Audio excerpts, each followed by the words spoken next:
شروع اللہ کا نام لے کر جو بڑا مہربان نہایت رحم والا ہے۔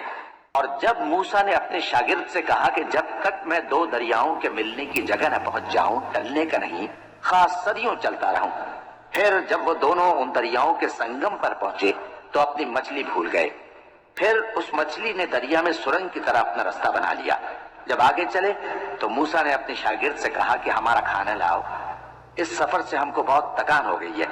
اس نے کہا کہ بھلا آپ نے دیکھا کہ جب ہم نے اس چٹان کے پاس آرام کیا تھا تو میں مچھلی وہیں بھول گیا، اور مجھے آپ سے اس کا ذکر کرنا شیطان نے بھلا دیا، اور اس مچھلی نے عجیب طرح سے دریا میں اپنا رستہ بنایا۔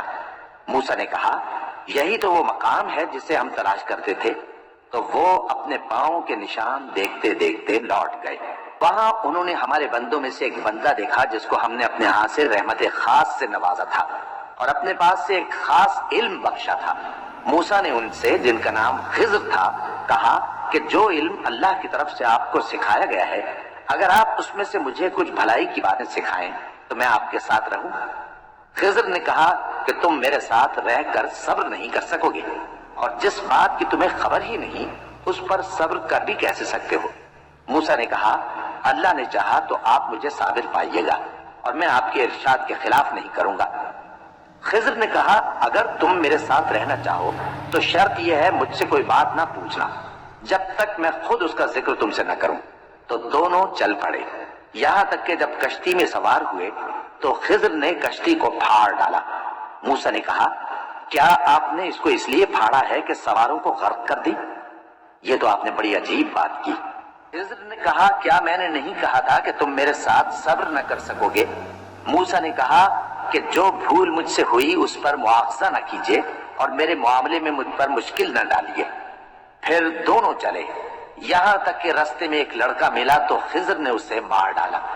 موسیٰ نے کہا کہ آپ نے ایک بے گناہ شخص کو ناحق بغیر قصاص کے مار ڈالا، یہ تو آپ نے بری بات کی۔ خضر نے کہا کیا میں نے نہیں کہا تھا کہ تم سے میرے ساتھ صبر نہیں ہو سکے گا؟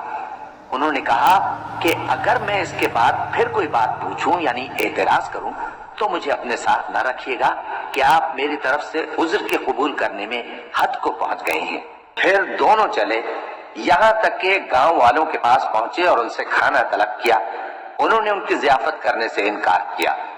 پھر انہوں نے وہاں ایک دیوار دیکھی جو گرا جاتی تھی تو خضر نے اس کو سیدھا کر دیا۔ موسیٰ نے کہا کہ اگر آپ چاہتے تو ان سے اس کا معاوضہ لے لیتے تاکہ کھانے کا کام چلتا۔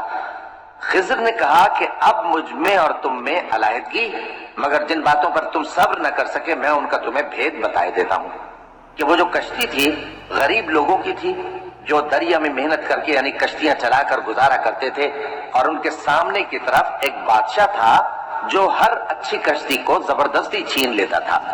تو میں نے چاہا کہ اسے عیبدار کر دوں تاکہ وہ اسے غصب نہ کر سکے، اور وہ جو لڑکا تھا اس کے ماں باپ دونوں مومن تھے۔ ہمیں اندیشہ ہوا کہ وہ بڑا ہو کر بد کردار ہوگا تو کہیں ان کو سرکشی اور کفر میں نہ پھنسا دے، تو ہم نے چاہا کہ ان کا پروردگار اس کی جگہ ان کو اور بچہ عطا فرمائے جو اخلاقی پاکیزگی میں بہتر اور محبت میں زیادہ قریب ہو۔ اور وہ جو دیوار تھی سو دو یتیم لڑکوں کی تھی جو شہر میں رہتے تھے، اور اس کے نیچے ان کا خزانہ دفن تھا، اور ان کا باپ ایک نیک آدمی تھا۔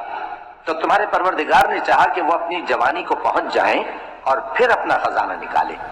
یہ تمہارے پروردگار کی مہربانی ہے، اور یہ کام میں نے اپنی طرف سے نہیں کیے، یہ ان باتوں کی حقیقت ہے جن پر تم صبر نہ کر سکے۔ اور تم سے ذوالقرنین کے بارے میں دریافت کرتے ہیں، کہہ دو کہ میں اس کا کسی قدر حال تمہیں پڑھ کر سناتا ہوں۔ ہم نے اس کو زمین میں بڑا اقتدار دیا تھا اور ہر طرح کا سامان اس کو عطا کیا تھا۔ تو اس نے ایک سفر کا سامان کیا، یہاں تک کہ جب سورج کے غروب ہونے کی جگہ پہنچا تو اسے ایسا پایا کہ ایک کیچڑ والے چشمے میں ڈوب رہا ہے، اور اس چشمے کے پاس ایک قوم دیکھی۔ ہم نے کہا ذوالقرنین تم ان کو خواہ تکلیف دو خواہ ان کے بارے میں بھلائی اختیار کرو، دونوں باتوں کی تم کو قدرت ہے۔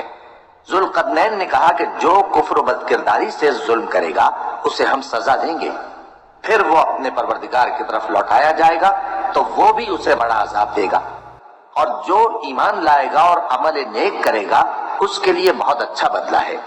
اور ہم اپنے معاملے میں اس سے نرم بات کہیں گے۔ پھر اس نے ایک اور سامانیہ سفر کیا، یہاں تک کہ سورج کے طلوع ہونے کے مقام پر پہنچا تو دیکھا کہ وہ ایسے لوگوں پر طلوع ہوتا ہے جن کے لیے ہم نے دھوپ سے بچاؤ کی کوئی اوٹ نہیں بنائی تھی۔ حقیقت یوں ہی تھی، اور جو کچھ اس کے پاس تھا ہم کو سب کی خبر تھی۔ پھر اس نے ایک اور سفر کا سامان کیا، یہاں تک کہ 2 اونچے سیدھے پہاڑوں کے درمیان پہنچا تو دیکھا کہ ان کے اس طرف کچھ لوگ ہیں کہ بات کو سمجھ نہیں سکتے۔ ان لوگوں نے کہا کہ اے ذوالقرنین، یاجوج اور ماجوج اس علاقے میں فساد کرتے رہتے ہیں، بھلا ہم آپ کے لیے خرچ کا انتظام کر دیں کہ آپ ہمارے اور ان کے درمیان ایک دیوار کھینچ دیں۔ ذوالقرنین نے کہا کہ خرچ کا جو مقدور اللہ نے مجھے بخشا ہے وہ بہت اچھا ہے، تم مجھے قوت بازو سے مدد دو، میں تمہارے اور ان کے درمیان ایک مضبوط رکاوٹ بنا دوں گا۔ تم لوہے کے بڑے بڑے تختے میرے پاس لاؤ۔ چنانچہ کام جاری کر دیا گیا، یہاں تک کہ جب اس نے دونوں پہاڑوں کے درمیان کا حصہ برابر کر دیا اور کہا کہ اب اسے دھوکو، یہاں تک کہ جب اس کو دھونک کر آگ کر دیا تو کہا کہ اب میرے پاس تانبا لاؤ کہ اس پر پگھلا کر ڈال دوں۔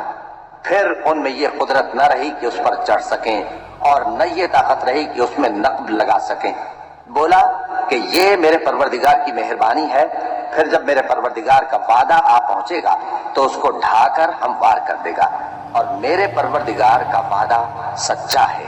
اس روز ہم ان کو چھوڑ دیں گے کہ روئے زمین پر پھیل کر ایک دوسرے میں گھس جائیں گے، اور سور پھونکا جائے گا تو ہم سب کو جمع کر لیں گے، اور اس روز ہم جہنم کو کافروں کے سامنے لائیں گے جن کی آنکھیں میری یاد سے پردے میں تھیں اور وہ سننے کی طاقت نہیں رکھتے تھے۔ اب کیا کافر یہ خیال کرتے ہیں کہ وہ میرے بندوں کو میرے سوا اپنا کارساز بنائیں گے تو میں خفا نہیں ہوں گا؟ ہم نے ایسے کافروں کے لیے جہنم کی مہمانی تیار کر رکھی ہے۔ کہہ دو کہ ہم تمہیں ایسے لوگ بتائیں جو اعمال کے لحاظ سے بڑے نقصان میں ہیں۔ یہ وہ لوگ ہیں جن کی دوڑ دھوپ دنیا کی زندگی میں برباد ہو گئی اور وہ یہ سمجھے ہوئے ہیں کہ وہ اچھے کام کر رہے ہیں۔ یہ وہ لوگ ہیں جنہوں نے اپنے پروردگار کی آیتوں کو نہ مانا اور اس کے سامنے جانے سے انکار کیا، تو ان کے اعمال ضائع ہو گئے، سو ہم قیامت کے دن ان کے لیے کچھ بھی وزن قائم نہیں کریں گے۔ یہ ان کی سزا ہے، یعنی جہنم، اس لیے کہ انہوں نے کفر کیا اور ہماری آیتوں اور ہمارے پیغمبروں کی ہنسی اڑائی۔ جو لوگ ایمان لائے اور عمل نیک کیے ان کے لیے بہشت کے باغ بطور مہمانی ہوں گے، ہمیشہ ان میں رہیں گے اور وہاں سے مکان بدلنا نہ چاہیں گے۔ کہہ دو کہ اگر سمندر میرے پروردگار کی باتوں کے لکھنے کے لیے روشنائی ہو تو قبل اس کے کہ میرے پروردگار کی باتیں تمام ہوں سمندر ختم ہو جائے، اگرچہ ہم ویسا ہی اور اس کی مدد کو لائیں۔ کہہ دو کہ میں تمہاری طرح کا ایک بشر ہوں، البتہ میری طرف وہی آتی ہے کہ تمہارا معبود وہی ایک معبود ہے، تو جو شخص اپنے پروردگار سے ملنے کی امید رکھے چاہیے کہ عمل نیک کرے اور اپنے پروردگار کی عبادت میں کسی کو شریک نہ بنائے۔